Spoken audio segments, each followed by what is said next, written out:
And we're back with our section on layers. We're going to wrap this one up real quick. Got a couple of things we're going to do to some text in here, and we're going to talk about how layers are affect memory in terms of saving pictures and so on and so forth. So we've got our cover right here. We've put some different layers in. We added the gradient layer. We put in the scrapbook text layer, which we're going to work with here real quickly. So we will press on. Layer styles. Within our layer palette, each of these layers is listed out here. And again, I apologize for my window being so small, but you see most of the layers there. The only one that's currently locked is the background layer, which I kind of briefly covered when we first started this. All the other layers are wide open for editing. We are going to take the scrapbook text layer that we just put in there in the last section, and we're going to add some layer styles to it.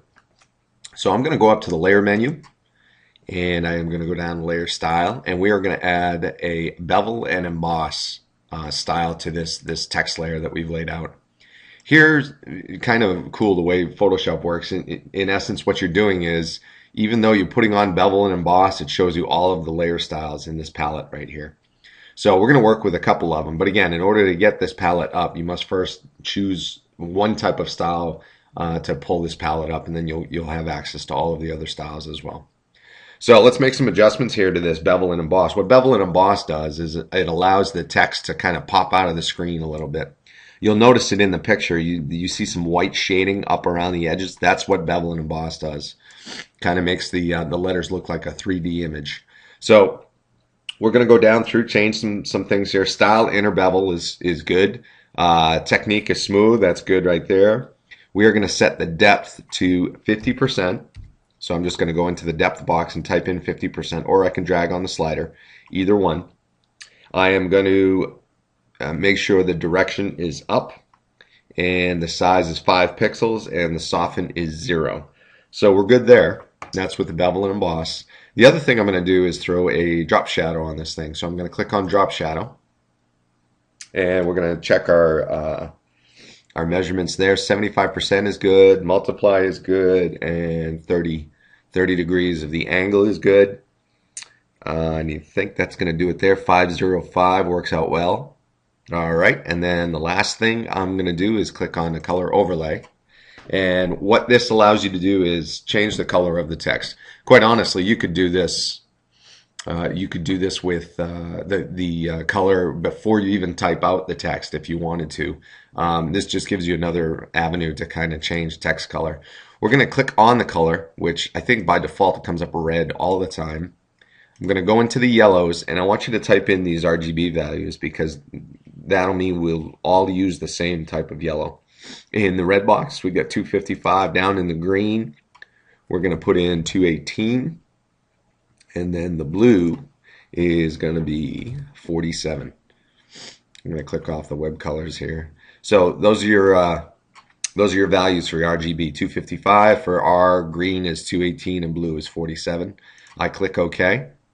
I've got the yellow there, and I think we're good. There's nothing else I need to change here. We'll keep the opacity up to 100% there. And that looks good there. I'm going to go ahead and click OK, see what this did to my text. You'll notice the text does change. We've got some drop shadow on there, the darken behind the letters, and you got some white highlights for the bevel and emboss. What you are going to notice, though, too, as well, on the scrapbook layer, you have all these effects that are listed here.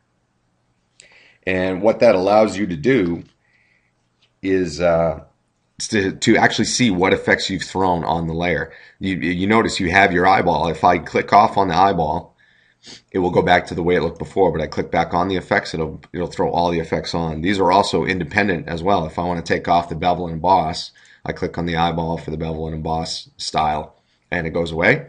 I click it on, and it comes right back on again. So anytime you put any effects on a layer, they're going to be listed underneath the layer.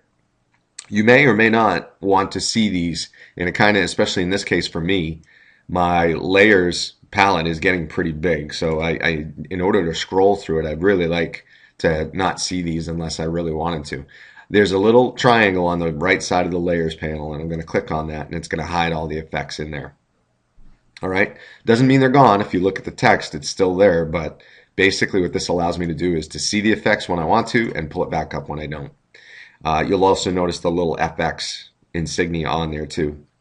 There's also another layer which we haven't even discussed yet or even worked with in this section, that little number 2, and you'll notice that already has effects on it, and I can see what effects are on that layer as well. And there's an inner shadow on that one. So we'll get to that one in a quick second. So we talked about layer styles and layer visibility through here. Let's go ahead and turn on that number 2 layer. And you'll see there's a number 2 that appears right in the middle of it. And this is a fully functioning layer that had already come with the picture when it started. We're going to change some things about this. Make sure you're on the 2 layer. And this is your first big step here. If you find yourself on other layers, what we're about to do next won't work unless the number 2 layer is selected. So I select it. I'm going to click on the text tool. And you'll notice all of the information up here is all current as in relation to the 2 that's in that layer.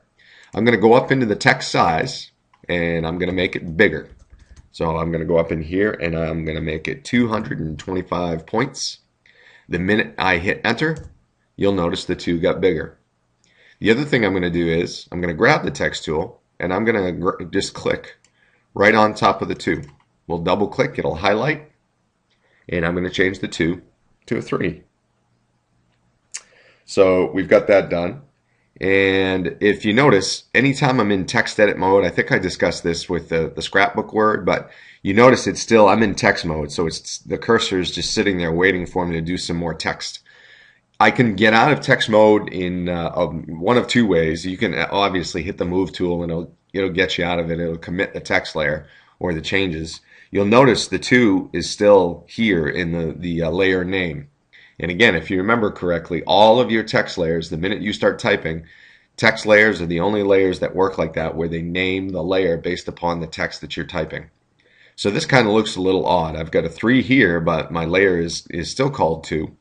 And that's generally because I haven't committed the text yet. So I can hit the move tool, it'll commit the text, or I can change tools and it'll commit the text. Or if I go up to the top right corner over here, I've got that commit any current edits check mark. It's also there when we talk about transform and stuff like that. So I'm going to go ahead and commit the text layer. The check mark goes away, and if you notice, the layer is now named 3, which updated to what I changed the text to. So we're going to move this 3. I'm going to grab the move tool. We're going to put it right kind of a little bit to the top right corner of the letter. Looks pretty good there. We're going to keep it right there. Okay, so now what we're going to do is we've got our 3 layer in there. We're going to grab the letter layer and we're going to add some styles to this letter layer. Before I do that, I notice my letter and my photo are still linked. I'm going to right click and unlink those. That was from the previous section. Go right down to the letter layer and we're going to go over to layer and layer style. And we're going to add a drop shadow to that letter. I am going to blend mode multiply is fine. I'm going to go in and say 50% on the opacity there. We are going to change the spread here to 5% and the size to 10. Distance is at 5. We're good there, and that should be good. And we say OK. And you'll notice there's a drop shadow around the letter. I go into my layer palette and you'll see that now the letter has a drop shadow effect on there. And what we're going to do is we're going to add this same effect to each of the photo and to the shell as well. So here's how you do it. You don't have to go into each layer and go ahead to the layer styles menu and add the layer style manually. If you hold down the Alt key, and I'm going to click right on the effects, I'm holding down the Alt key, going to click on the FX letters, and I'm going to drag the FX up on top of the photo layer. And you see a little grayed out FX right there. Once I let go now of everything, that effect gets placed on the photo as well. And we're going to do it one more time because we want that to be on the shell as well. So I'm going to grab the effects from the photo, hold down the Alt key, and drag it up over the shell as well. There we go. We got the same drop shadow effect on all 3 of these pieces. We want the shell to be a little bit different. So we're going to double click on the shell drop shadow, and it's going to pull up the drop shadow, and we're going to make one slight adjustment to give it a little bit of a wider drop shadow. We're going to change the size to 25 pixels, and you'll see what that does when we go right back to it. So we click OK, and you'll notice the drop shadow around the shell is a little bit more hazed out. It's not as thick as this is. You don't get the dark outline, but you do still see some of the shading around the shell. So that's what the distance does in the drop shadow. Okay, I think we're pretty much done. I'm going to talk about some ideas that deal with flattening the image. I'm going to expand my window a little bit because I noticed I didn't see it on mine. There's these two numbers down here below that are relatively important for you to understand. I pull up my layer palette and pull that out. You can see the whole thing here. Let's drag that all the way out. And I've got a bunch of layers in here, you'll notice. You'll have a bunch of layers, obviously, on yours too. These two numbers right here, there's a word doc, and then I've got mine says 918.5K, which stands for kilobytes. And then I've got a slash and then a 6.89 M, which stands for megabytes. And you might be sitting there going, what do these numbers have anything to do, and why are they different? Why are there two numbers there? Well, pretty much the left number, 918.5K, smaller than my, 6.89 megabytes. Obviously, 6.89 megabytes is bigger than 918 kilobytes. The left number indicates what the image, how much memory the image will be when it's flattened, which means we've taken out all of the layers. The right number is its current memory status. So right now, with all of these layers in here, I'm looking at a file that's 6.89 megabytes. If I go ahead and flatten this image, which means get rid of all of these layers, it will drop me down to 918 roughly kilobytes, which is a big difference. Keep in mind, here's the deal with flattening layers, and we talked about this early on in the class, but when you flatten an image, basically what you're doing is you're making it smaller, which is a good thing, but on the bad side, there's no way that you can go back in and edit each of these layers.